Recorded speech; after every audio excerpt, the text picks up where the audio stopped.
you do this for me, you will be a made man. Anything you want. Smack this, grab this, no need to practice. You got the assets, I'm doing the asking. 3D third-person shooters have been around since the mid-90s. Grand Theft Auto 1 and 2 weren't breakthroughs in the action genre as much as they were revelations when it came to creating open worlds. Generating a map as big as Liberty or Anywhere City that players could navigate with freedom of perspective as well as movement was technically impossible, until the turn of the century.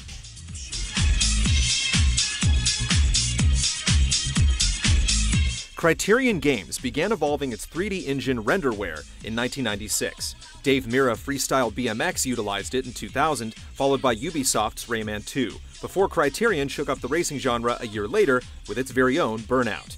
Instead of toiling with a custom engine of its own, DMA designed plugged-in renderware to see if its PC crime spree could really come to life.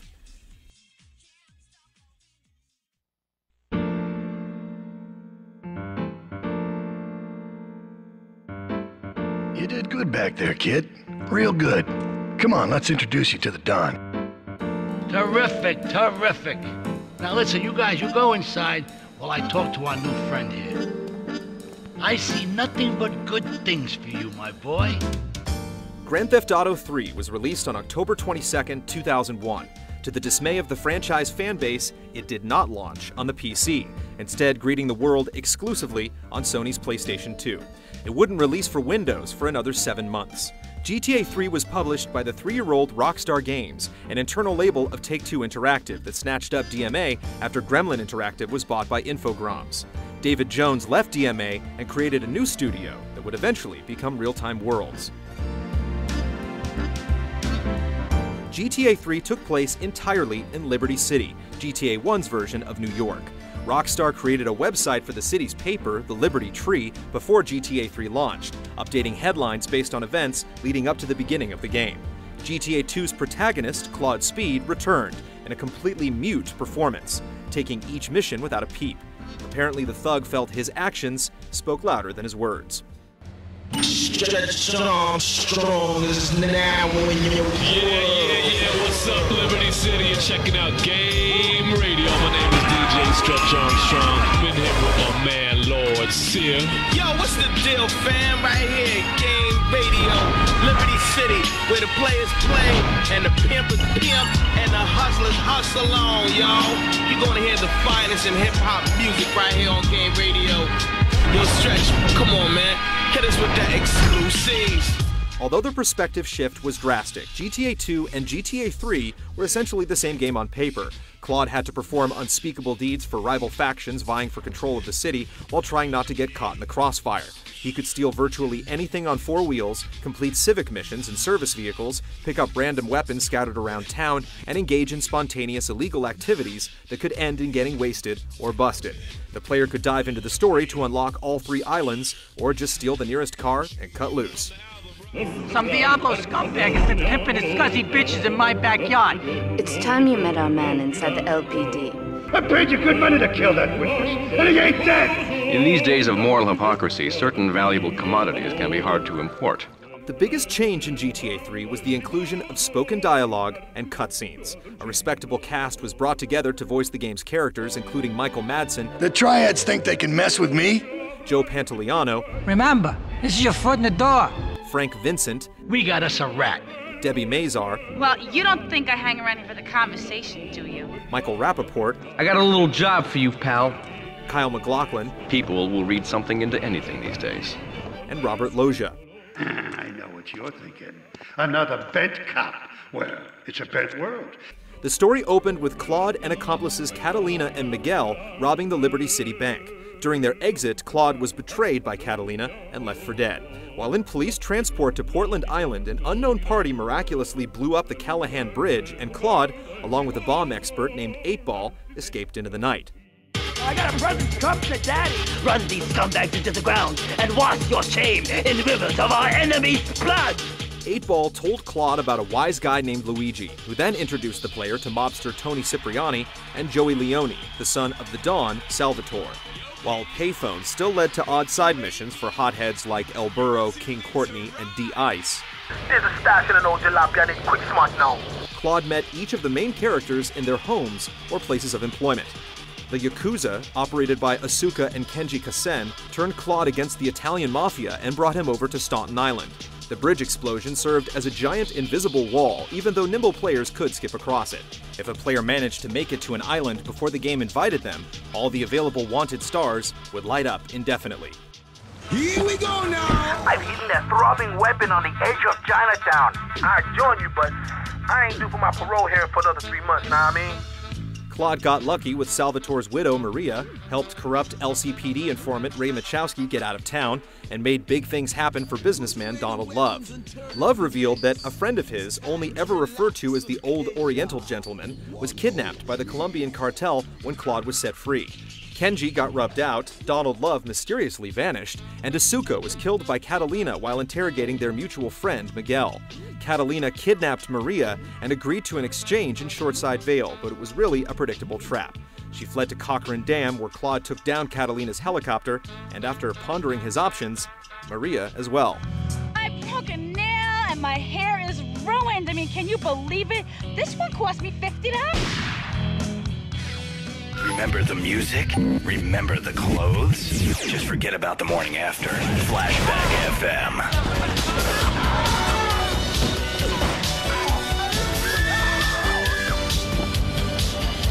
I'm Tony on Flashback FM. Here's one for people who were so hip, if you know what I mean. It hurt. DMA wisely used a lock-on targeting system for GTA 3's gunplay. While clunky, it let the player focus their aggression instead of running and spraying, although they could do that too. The mission compass from GTA 1 and 2 was replaced with a mini-map. A 24-hour clock was added that tracked the time of day, and Claude received the occasional message via his pager. A sniper rifle with a scope joined the arsenal, and the M16 also exclusively fired in first person. Guns could now be purchased at the local ammunition. If an Uzi was equipped, players could perform drive-bys, a helpful tactic when trying to take down enemy cars during missions. 4 camera angles could be chosen on foot, and 6 were available when in a car, including a cinematic fixed camera view and a top-down homage to the first 2 GTAs.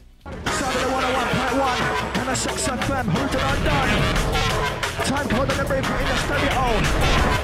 MSX FM 101.1 is the business. Rampaging around town offered its own rewards. 100 hidden packages were littered across all the islands that unlocked free weapon access. Kill frenzies were still available, certain slanted sections of the environment triggered slow-mo stunt cams, and jumps in a vehicle earned the player cash based on their craziness. Although it was never intended to fly, patient pilots also got the dodo in the air. It didn't take long for players to discover the street used in the opening cinema hiding behind Shoreside Vale's mountain.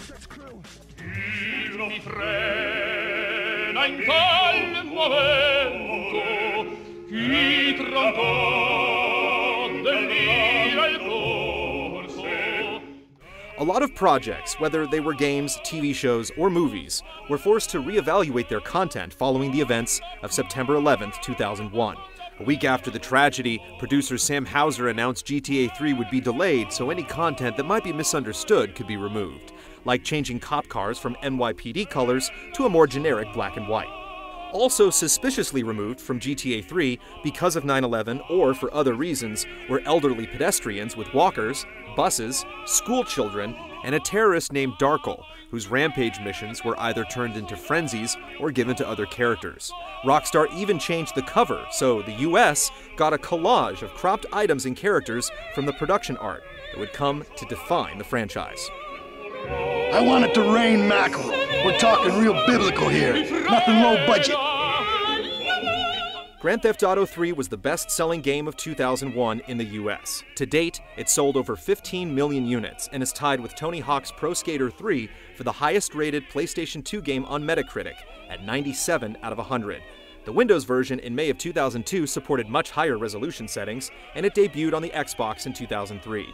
GTA 3 is even a bestseller today, arriving on iOS devices in 2011 for its 10th anniversary and the PlayStation Network in 2012. DMA, now one of Rockstar's irreplaceable assets, was purchased outright and renamed Rockstar North.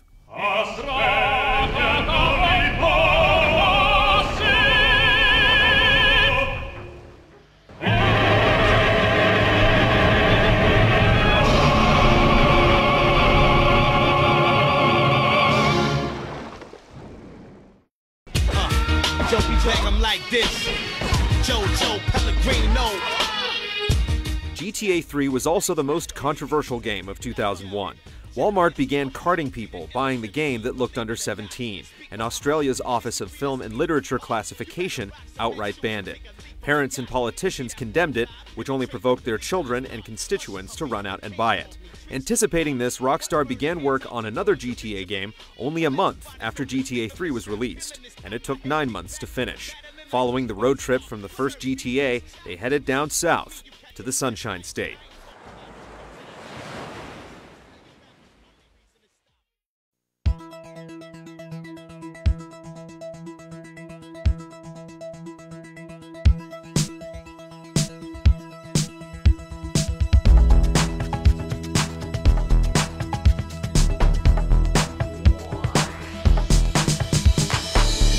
Grand Theft Auto Vice City was released on October 29, 2002 and was again exclusive to the PS2 for 7 months.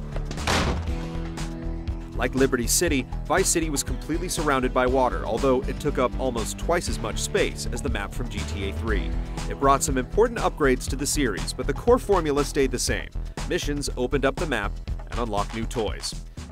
One thing you gotta realize about this town, you gotta pack some heat. Hey man, my God! Hey, it's V-Rock, all the rock you want and some you don't. I know what the people want. Some mother-father V-Rock. Unlike Claude Speed, Vice City's anti-hero had plenty to say. Shut up, sit down, relax. I'll tell you what we're gonna do.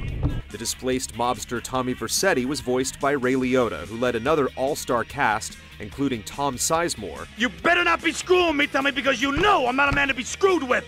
Luis Guzman. These idiots, they're always trying to screw you. That's the problem with this business. Fairuza Balk. Let me point out some of our more distinguished guests. Burt Reynolds. A clean thinker. I like that. Danny Trejo. I'm going to make love like a man. You know that, chica? Lee Majors. Hey, Vercetti. Cougar says you can handle a bike pretty good. Jenna Jameson. Oh, Alex. I mean, Martha. Whatever you say. And Gary Busey. Son, I can shoot a fly off your head at 80 feet. Oh, really? Rockstar even cast actor Philip Michael Thomas, Miami Vice's Rico Tubbs. The way I see it, we two hombres in a strange town. We need to watch each other's backs. And one of the game's many direct references to the classic 80s television series. What is this? This is my art. Vice City's story took place in 1986, 15 years before the events in Grand Theft Auto 3. Tommy was sent to the drug-infested cesspool by Sonny Forelli and almost lost his life in a botched drug deal with the Diaz crime family. With the help of strung-out lawyer Ken Rosenberg, gangster Lance Vance, Texas real estate mogul Avery Carrington, and Colonel Juan Cortez, Tommy set out to reclaim his property and monopolize the drug trade. In his journey to the top, Tommy crossed paths with wannabe promoter Kent Paul, Cuban loudmouth Humberto Rubina, motorcycle gang leader Big Mitch Baker, Haitian matriarch Auntie Poulette, and adult film director Steve Scott. The story also included several ties to GTA 3, including a brief appearance by a young Donald Love, and the explanation of how the often inebriated arms dealer Phil Cassidy lost his arm. Tommy took down the absurdly violent Ricardo Diaz only halfway through the game and acquired his massive estate in the center of the map. From that point on, the typical GTA mission required more of a financial investment than before.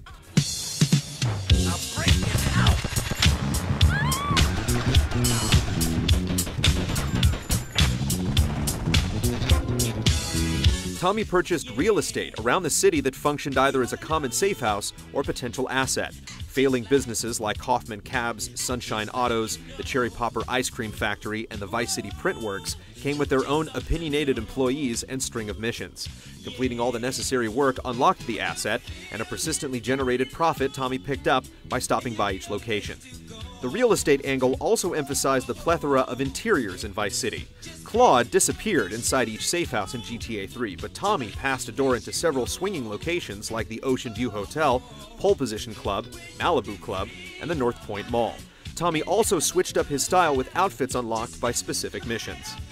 Any failed mission could now be immediately restarted by getting in a marked taxi from the hospital or police station. Let's get some rock served up. This is V-Rock. V-Rock.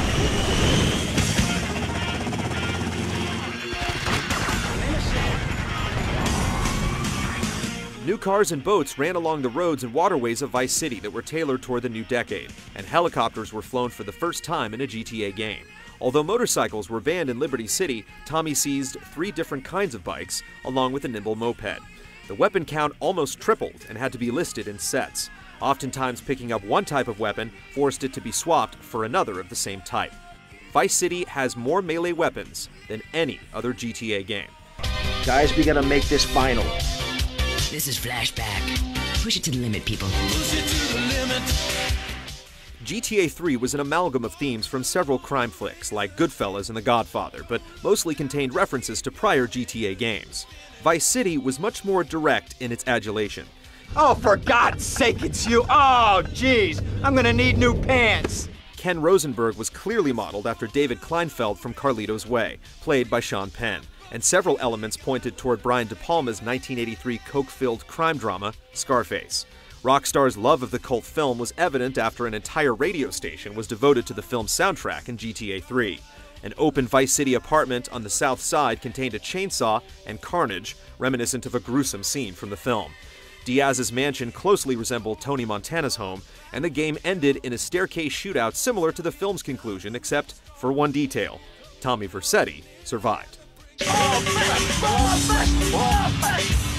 Hey, this weekend, if you want to dance your ass off, check out Sex Club 7 for some steamy, hot trance music. Grand Theft Auto Vice City achieved phenomenal sales and was gushed on by critics.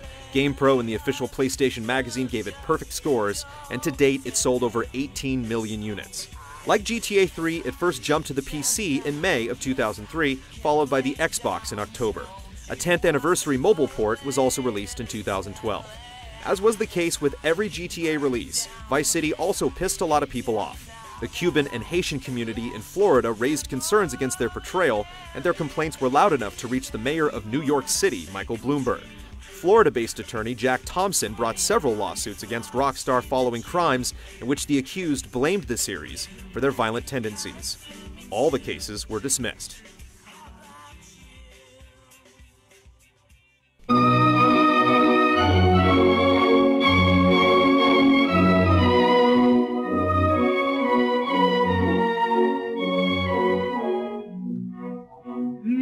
Grand Theft Auto 3 and its sequel, Vice City, laid the blueprint for a new genre in action games, the open-world crime drama.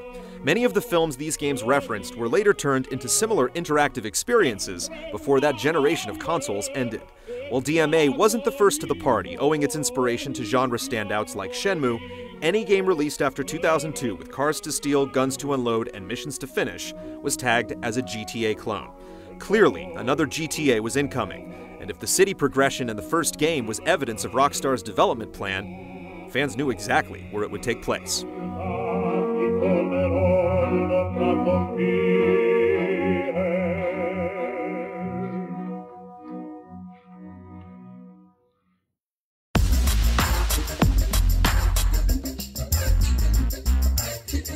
In part 3 of our retrospective, we go west, as Rockstar creates not one city, but 3.